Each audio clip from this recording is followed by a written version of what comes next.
resolution on delimitation. In fact, three chief ministers of opposition ruled states, Revanth Reddy of Telangana, Pinarayi Vijayan of Kerala and Bhagwant Mann of Punjab, also attended this meeting, while D.K. Shivkumar, Deputy Chief Minister of Karnataka, represented the Karnataka government. Interestingly, Mamata Banerjee, Chief Minister of West Bengal, has decided to skip this meeting. The resolution demands any changes to parliamentary constituencies should be through a fair and an open process. Well, joining us now live to discuss this big story is a very special guest. We have P. Chidambaram joining us live, former Home Minister of India and senior Congress leader and Rajya Sabha Member of Parliament. Thank you very much, Mr. Chidambaram, for speaking with NewsX. Good evening. Mr. Chidambaram, how do you view this meeting that has been held under the leadership of the Chief Minister of M.K. Stalin and the resolution as well that has been passed in this meeting, supported by 4 opposition-ruled states' chief ministers and 1 deputy chief minister as well, saying that the delimitation process now and any attempt to change parliamentary constituencies should be through a fair, just, open and transparent process? I think it's an absolutely correct resolution. This debate has been building up for the last 15 or 20 days. It's the silence of the central government which is alarming and worrying. The southern states and 1 or 2 other states have demonstrated that if delimitation takes place according to the proportion of the population of that state to the total population of India, the states which have done well in limiting families and controlling the total fertility rate will be punished, and states which are well above the TFI, well high TFR, will gain. So I think what the Chief Minister, the Deputy Chief Minister and other leaders of these states which participated today have taken a correct stand, a fair stand, and I hope that the central government will break its silence and spell out its position. Okay. As far as you're concerned now, Mr. Chidambaram, why are you, sort of apprehensive about this delimitation process? Why do you believe it could be done in an arbitrary manner, particularly for South Indian states? It's not arbitrary. If they stick to the letter of Article 81 of the Constitution, the total number of seats in the Lok Sabha, let's assume the current 543, have to be divided according to the proportion of the population of that state to the total population of India, which means Tamil Nadu, for example, has 39 seats out of 543.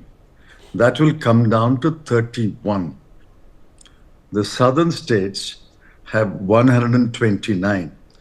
The 5 southern states minus Pondicherry have 129. That will come down to 103.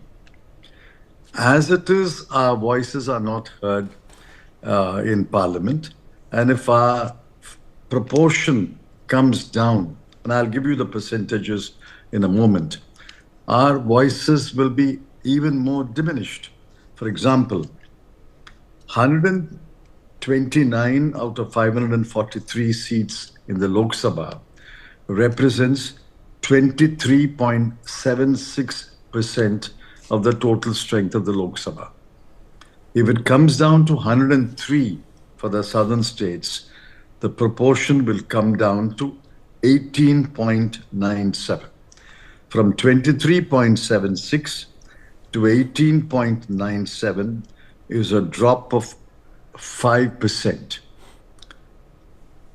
How can we accept it? Because we controlled the TFR, the total fertility rate. For example, Andhra, Karnataka are at 1.7. Kerala, Tamil Nadu and Telangana are at 1.8, whereas Bihar is at 3.0, Uttar Pradesh is at 2.35. So why should we be punished for following the government of India's policy of making a success of family planning? Okay. Now, of course, if delimitation is an exercise that the government does intend to do and does intend to do it perhaps before the next Lok Sabha polls in 2029, what would be a fair way of going ahead with the delimitation process according to you? All right. Notwithstanding Article 81, the government of the day and the opposition agreed to pass an amendment to Article 81 and froze the population at the 1971 census. Please remember, the first election to the Lok Sabha took place in 1952, after the census. So the census did not matter. After that, only one census has taken place, which led to delimitation, 1961. The 1971 population was frozen, and that frozen position has continued now for 53 years, from 1971 to 2025, almost 55 years. Therefore, in this 55 years, the balance of population between the states has altered, as I explained to you. The southern states have brought their TFR to well below 2, whereas some northern states are well above 2. Some states are at 2.1. Therefore, the fair determination will be to continue the freeze as it is. Today, Tamil Nadu has 39 seats out of 543. Preserve that. South India has 129 seats out of 543. Preserve that. We are not saying the seats of northern states should be reduced, but equally the seats of the northern states should not be increased. Preserve that same ratio. Whatever we have already suffered in 61 and 71, we have suffered, but we should not suffer more. Therefore, freeze the proportion so that Tamil Nadu gets 7.18% of the Lok Sabha and the 5 southern states get 23.76% of the Lok Sabha. That's a fair determination. Is the apprehension then that this is being done for political reasons? Is that your charge? Is that the opposition's charge, that this is being done for political reasons? These are states where the BJP is weak, which is why this is being done? No, I wouldn't say that. If they persist in reducing the southern states' representation in the Lok Sabha and correspondingly increase the northern states' representation in the Lok Sabha, that will be attributed to politics.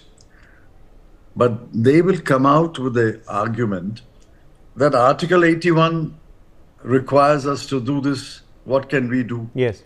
But the answer is, in 1971, the article was amended. And for 55 years, we have not followed the one citizen, one vote principle. Therefore, what is the harm in continuing the status quo forever? There's no harm. We have already, all the states have gone through several elections, I think something like 13, 14 elections. And they have frozen it at 1971 population. So why not many more elections take place on the basis of the frozen population numbers? So there's nothing wrong. You're open to the delimitation, but you believe that the proportion should not be changed if seats assigned? Yes. At least the present proportion must be preserved. Okay. We are not asking for an increase in the proportionate representation. At least the present proportion must be preserved. That's the case of the southern states and the other states which have joined the meeting today. Absolutely. Now, we've seen this meeting, of course, being held. We've seen, a resolution as well passed. How will then the protest continue? What are perhaps the next steps, Mr. Chidambaram, that the opposition rule states and chief ministers and MPs will use to continue to object to this? I don't understand your question. Do you plan to approach the court as well if this is something that the government does not cede to? No. This is a political decision. It has to be decided politically. We are not sort of incidental to the politics. The southern states and the ruling parties in these states are an integral part of the political process. So we will ask for a political decision within the political process. Okay, so it's something that, of course, you plan to oppose in Parliament and outside, and also politically, as you said, not just now going to courts. But interestingly, we've seen, the Chief Minister of West Bengal be absent from this meeting. Now, what is to be read into that? Does that mean that opposition states are not united on this issue?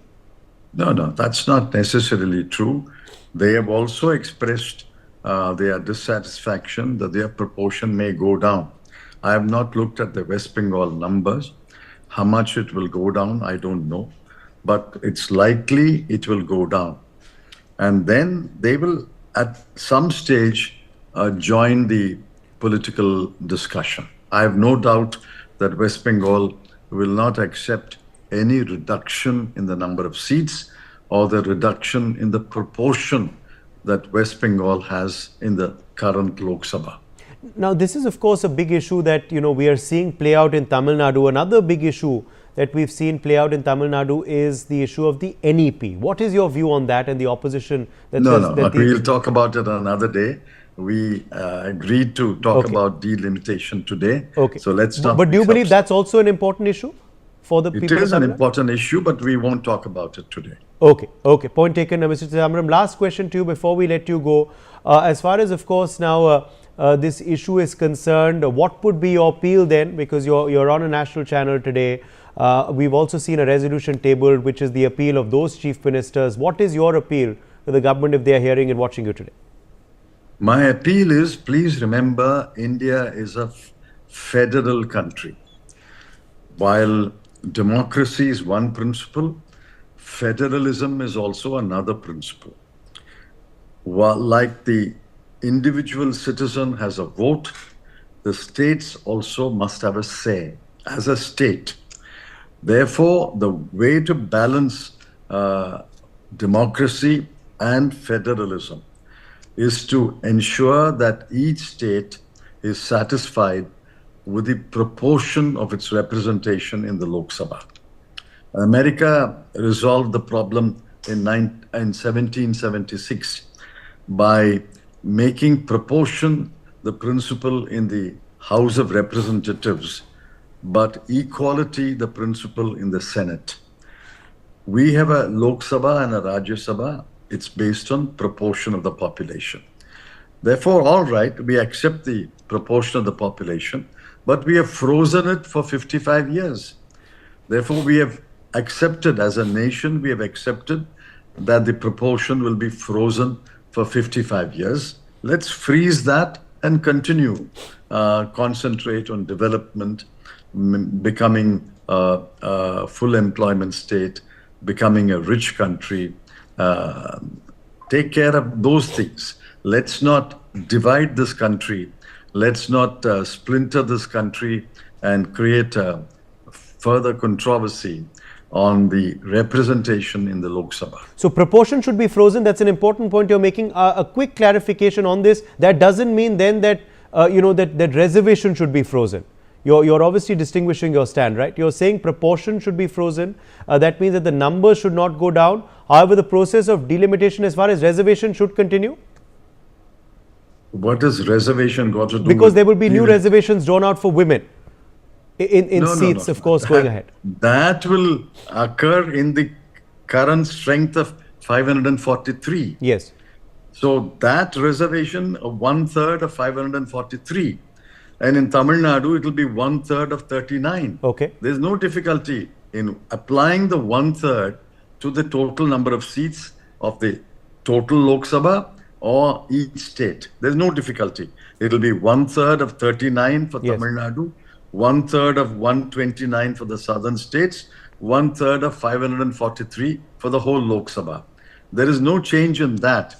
But what we are saying is, if you're preserving 543, preserve 129 for the southern states and preserve 39 for Tamil Nadu. Okay, that's an important clarification. You've, I think, explained the stand very, very clearly and lucidly, as you always do, of course, in your style, Mr. Chidambaram, and appreciate you for joining us on NewsX with your big take, of course, on the delimitation row that has erupted, of course, over these proposals to change the southern states' seats. Thank you once again for joining us. Let's take a very short break on that note. We're coming back with lots more on the other side.